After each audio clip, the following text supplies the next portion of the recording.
We've gotten a little bit of a buffer. We are 4 points clear of Werder Bremen in second place. We are 6 points clear of Fortuna Dusseldorf, who have now hopped into third. And as you can see, this is one of my favorite screens in Football Manager. Now, sometimes in my saves, we see it as like the relegation battle, and I don't love that screen as much just because of the context. But this screen, I do love to see, okay, these 5 teams could all get promoted. I think Hamburg is a bit of an outside chance, although they are just 6 points off of Fortuna Dusseldorf for that playoff spot. But I just love being able to see the run-in. So our biggest game is today. Werder Bremen, second place. We just need a draw, to be honest with you. A win is fan-freaking-tastic. But Sandhausen, St. Pauli, Nuremberg, as I've talked about in the past. But then you get to see what everyone else is up against. And I think if you look, we probably have is it the easiest schedule? It might be actually kind of even because like Fortuna plays third place Heidenheim, so that's their top of the table clash, but they have some lower table teams. Heidenheim has a tougher run, 3rd, 6th, 9th, and 14th. So I just love this screen. We got some stuff to talk about today, my friends. Thank you for tuning in. Let's go.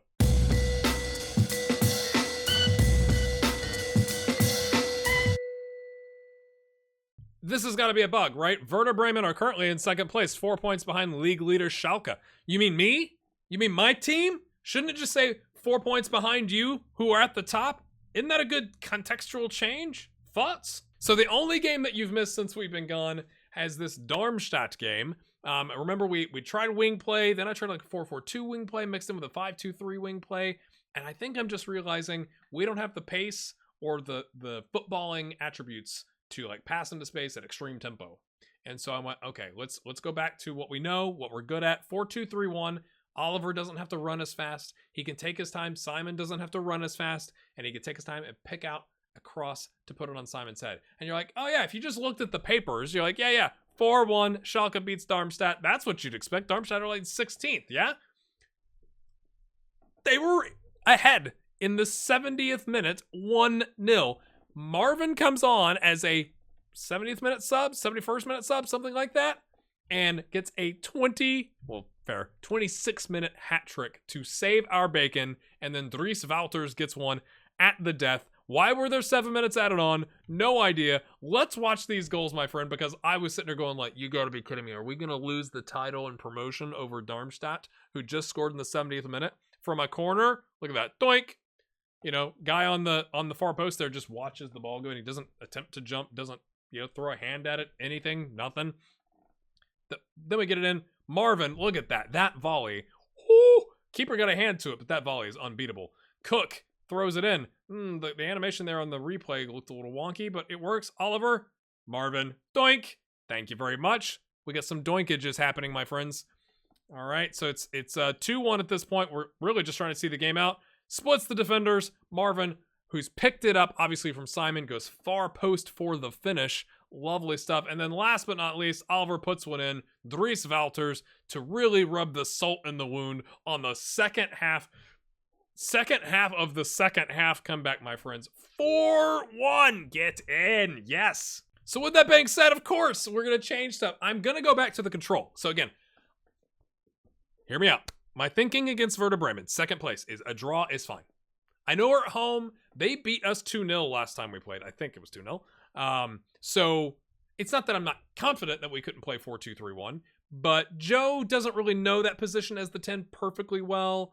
The other 10, Drexler, is 3-star and needs to go.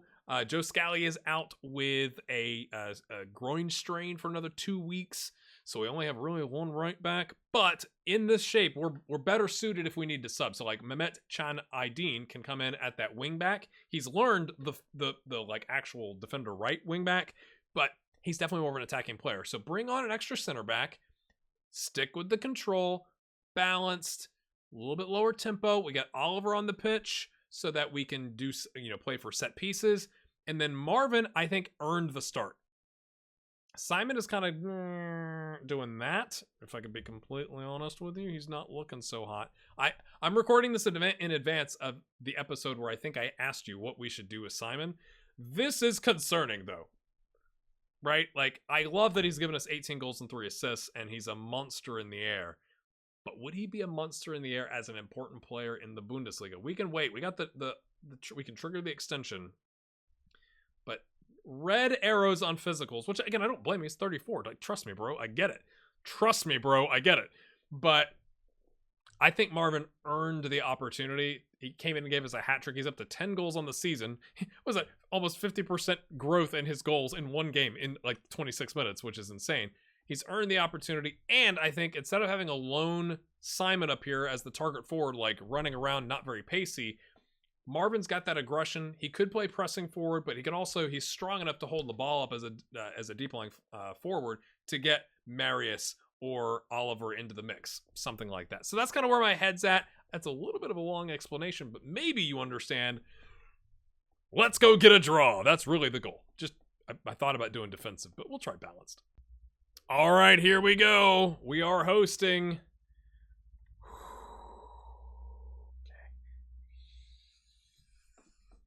Stretch it out, stretch it out. I'm also still stuck with what to do with Ralph, because Ralph does help us with our homegrown player, on the pitch target, but he's on 45 grand a week. This is a massive, massive game. We're just going to do key highlights today. Again, I've been doing extended highlights in between, in the evenings where I'm already, if I play the one game, I'm already to the next episode where I need to stop and record, and I'm not going to record at 11:30 at night or something like that. I should say, if you're enjoying this, we have done a phenomenal job. You all have, at least with enjoying my entertainment. That's a weird way of putting that. Oliver with a good tackle there. We did tell the lads to get stuck in because our assistant recommended it. We're almost, okay, the first 4 episodes are over 100 likes. The 5th one is 4 from 100 likes. 6 is 11 from 100 likes. So it's kind of tailed off. If you're enjoying this, it really does help the channel, my channel. One, if you actually watch it all the way to the end. Like, all the way to the end, average view duration goes up, which YouTube likes because it means, oh yeah, we sent somebody that video and they liked it. So if you're enjoying it, hit the like button. We're close, my friends. Again, I'm at 6,000 at the time of recording, 6,092 subscribers. The goal this year is to get to 10,000. The first major hurdle is like 6,500. Oh, that had spin on it. I will stop talking so we can just all enjoy the curvature of that cross.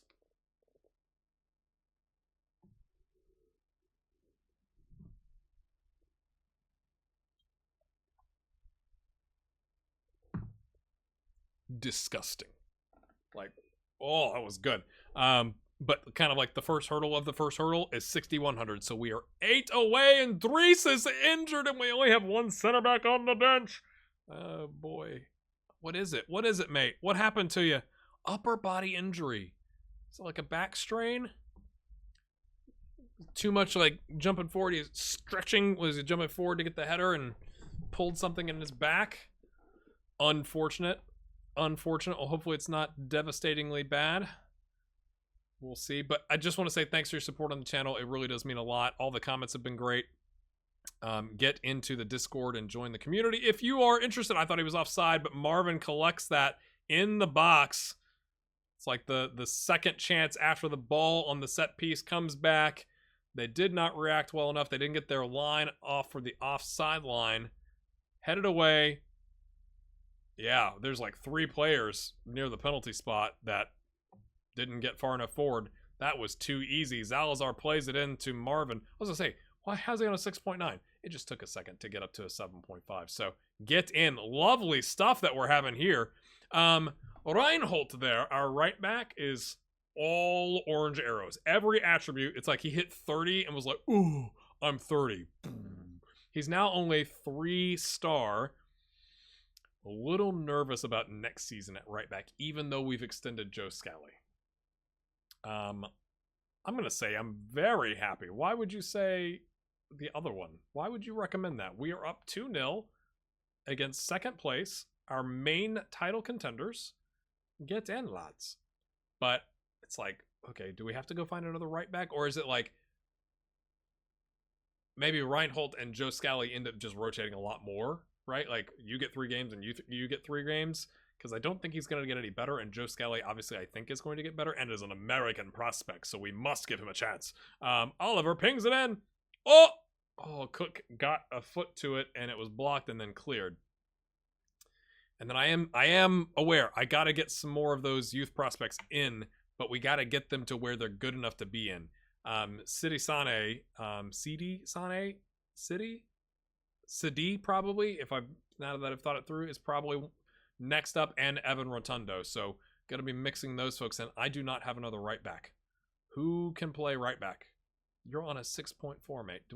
Do we really have to put? I think we should. No, it's hey. We talked about this ahead of time. Mehmet Can Aydin, not Aydin, Aydin. Yes, I know I only have one more substitution break because we've already made one single sub. Now this is a single sub. The next one we make will be the triple subbage, my friends.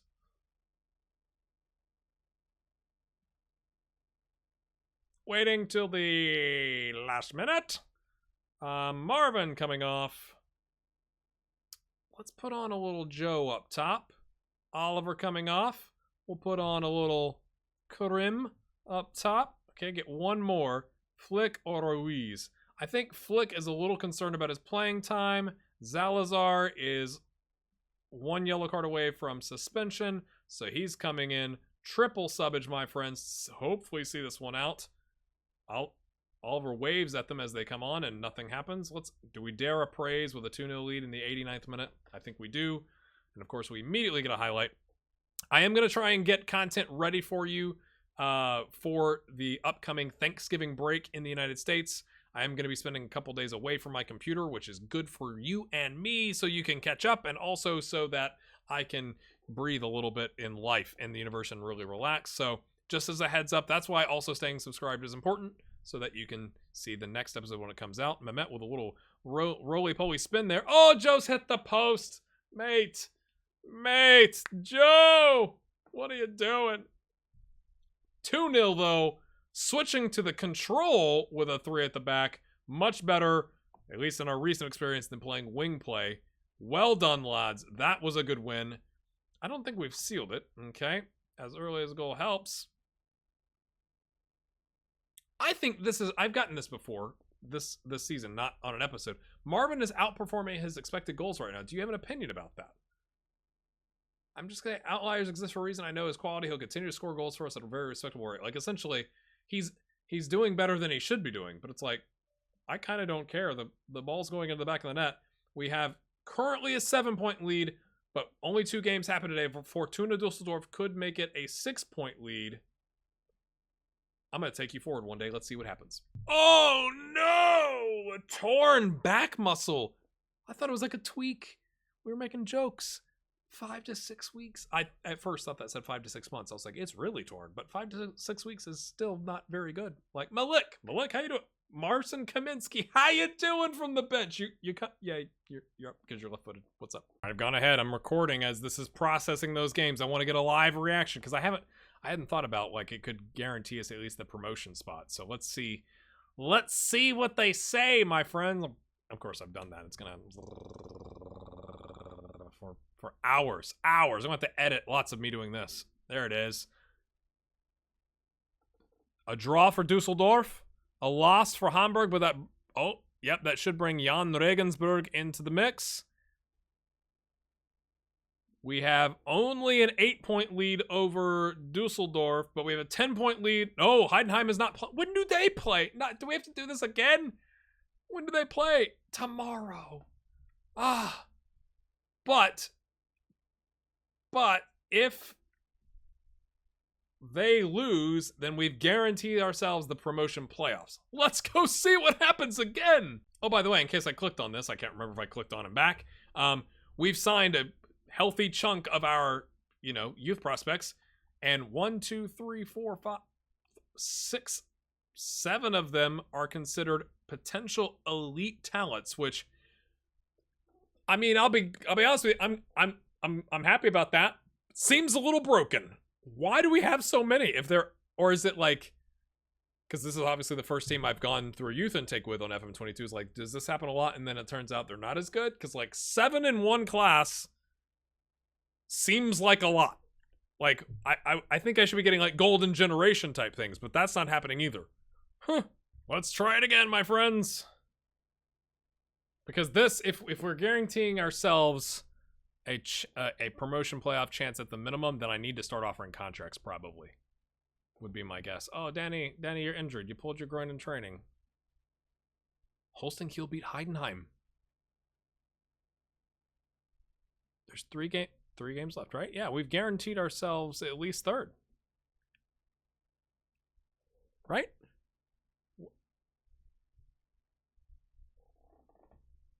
There's third. I feel like every time when it doesn't at least give me the indicator, you know, like the little logo, like if you get like Champions League or something like that, like I feel like I must be missing something here, like clearly. 57 plus 9 is 66. They cannot get past us.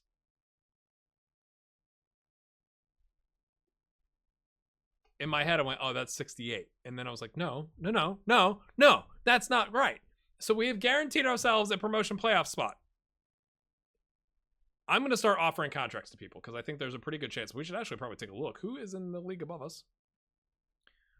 Augsburg looks to be the one that is up next. So Bochum and Gruther Fürth, probably butchered that, are most likely getting relegated. I guess Augsburg could get surpassed and fall into 17th, but they've got 9 points as well. So they could end up as low as or as high as 13th if other results went really, really their way. What's it going to take?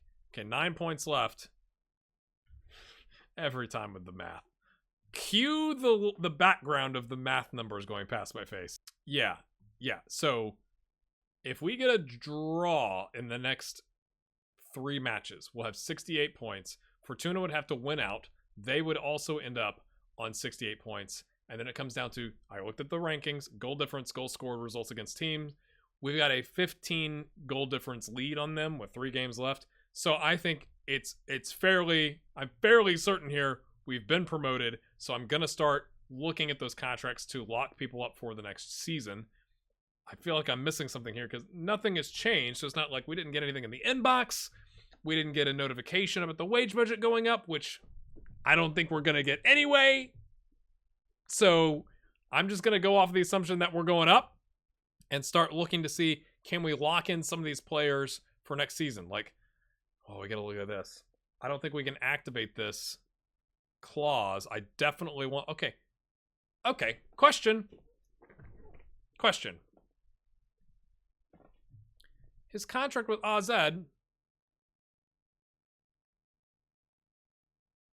ends at the end of the year. Could I just let the loan expire and offer him a free contract? Or is it like that's why they were willing to loan him? Like, hey, we're going to essentially take $2 million for him, assuming you get promoted. Otherwise, his contract just ends. And so is that already out of the budget? That's my actual question. Like, we don't have $2 million to give. Now, if I drop everything into the transfer budget, we could get up to $4 million. So we could buy Thomas. I can't remember how this works with the predetermined transfers. If it's like it goes ahead and reduces the transfer budget. We got Zalazar for $1 million. Now his contract is not up, so like we have to spend that. I'm gonna try and bring Joe back. I think I like Joe. 2 goals, 2 assists, 684, just fine. Not gonna want regular starter minutes. At least he shouldn't. Probably sign Marvin. 500 grand seems like a bargain for a guy that's 300k to 3.1 million from a value standpoint. Darko I could take or leave. He's not been exceptional, but he's a free, right? Yeah, there's no clause to buy him, so we could just extend him from Stuttgart. Koi Takura can walk back to Manchester City as far as I can tell. Joe Scally we've already extended, so then we have to start also looking at the other players coming back. Why hasn't it given me the notification that we're at least in the playoff spots? I'm nervous, people. That's how we're going to end it, with me kind of rambling about this. Hit that like button. Thanks for your support. Means an absolute ton. I am going to bring you back for the next game because I think that will seal it. If we win that game, we are uncatchable, right? Because even if Werder Bremen wins, we'd have a 7-point lead with 2 games left. So we will be right back next episode. Again, it is Thanksgiving period, so I'm going to try and get these out consistently, but if they're not, that's why, and we'll return to normal service soon. So hit the like button and subscribe, and we'll see you then. Thanks!